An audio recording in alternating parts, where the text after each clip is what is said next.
ഒറ്റപ്പാലം ചെർപ്പുളശ്ശേരി എന്നീ രണ്ട് പട്ടണങ്ങളെ ബന്ധിപ്പിക്കുന്ന ഏറ്റവും പ്രധാനപ്പെട്ട റോഡാണ് ഒറ്റപ്പാലം ചെർപ്പുളശ്ശേരി റോഡ്. ഒറ്റപ്പാലം മുതൽ കിഴൂർ റോഡ് വരെയുള്ള ഒറ്റപ്പാലം ചെർപ്പുളശ്ശേരി റോഡിലെ 11 കിലോമീറ്റർ ദൂരം കിഫ്ബി പദ്ധതിയിൽ ഉൾപ്പെടുത്തി 54.29 കോടി രൂപയ്ക്ക് ഈ പ്രവൃത്തിയുടെ നിർമ്മാണം ആരംഭിച്ചിരിക്കുകയാണ്. അനങ്ങൻമലയുടെ താഴ്വാരത്തുകൂടിയാണ് ഈ റോഡിൻ്റെ ഈ 11 കിലോമീറ്റർ റീച്ചിന്റെ നല്ലൊരു ഭാഗം പോകുന്നത്. വെള്ളം റോഡിലേക്ക് കയറി റോഡ് നാശമാകുന്നത് സ്ഥിരം കാഴ്ചയായിരുന്നു. 28 കൾവർട്ടാണ് ഇതിന്റെ ഭാഗമായി ഈ പ്രവൃത്തിയിൽ നിർമ്മിക്കാൻ പോകുന്നത്. ഊരാളുങ്കൽ ലേബർ കോൺട്രാക്ട് സൊസൈറ്റിയാണ് പ്രവൃത്തി ഏറ്റെടുത്തിട്ടുള്ളത്.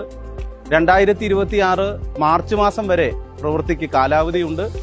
11 കിലോമീറ്റർ ദൂരം ഏറ്റവും മാതൃകാപരമായ നിലയിൽ പൂർത്തീകരിക്കാനുള്ള ശ്രമമാണ് നടന്നുകൊണ്ടിരിക്കുന്നത്. വാട്ടർ അതോറിറ്റിയുടെ ഭാഗമായിട്ടുള്ള പൈപ്പ് ലൈനുകൾ മാറ്റൽ, ടെലിഫോൺ ഉൾപ്പെടെയുള്ള കേബിളുകൾ മാറ്റൽ, അതുപോലെ തന്നെ ഈ പ്രവൃത്തിയുടെ ഭാഗമായി റോഡരികിൽ റോഡിന് നിർമ്മാണത്തിന് തടസ്സമായി നിൽക്കുന്ന മരങ്ങൾ മുറിച്ചു മാറ്റൽ ഉൾപ്പെടെയുള്ള പ്രവൃത്തികൾ നടന്നുകൊണ്ടിരിക്കുകയാണ്. പ്രവൃത്തി സമയബന്ധിതമായി പൂർത്തീകരിക്കാൻ കഴിയുമെന്ന തികഞ്ഞ ആത്മവിശ്വാസമുണ്ട്. സ്വാഭാവികമായും മഴയുടെ ഭാഗമായി റോഡ് പണി വേഗതയിൽ നടക്കുന്നതിന് ചില പരിമിതികളുണ്ട്. യാത്രക്കാർക്ക് ഇപ്പോൾ ചില പ്രയാസങ്ങൾ നേരിടുന്നുണ്ട്. നല്ല നിലയിൽ ഈ കാലാവസ്ഥയൊന്നു മാറിയാൽ ഉടനെ തന്നെ നമുക്ക് പണി വേഗതയിൽ പൂർത്തീകരിക്കാനാകും. പ്രതീക്ഷിക്കുന്നത് 25 ഡിസംബർ 26 ജനുവരിയോട് കൂടി തന്നെ ഈ പ്രവൃത്തി പൂർത്തീകരിക്കാനാകുമെന്ന ആത്മവിശ്വാസമാണുള്ളത്.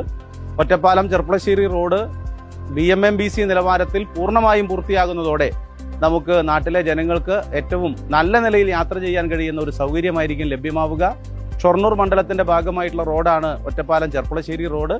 ശേഷിക്കുന്ന ഭാഗവും പൂർണ്ണമായി BMMBC നിലവാരത്തിൽ നവീകരിക്കാനാകും. നാട്ടുകാരുടെ നല്ല നിലയിലുള്ള പിന്തുണ, സഹകരണം ഈ പ്രവൃത്തികൾക്കെല്ലാം ഉണ്ടാകുമെന്ന് പ്രതീക്ഷിക്കുകയാണ്.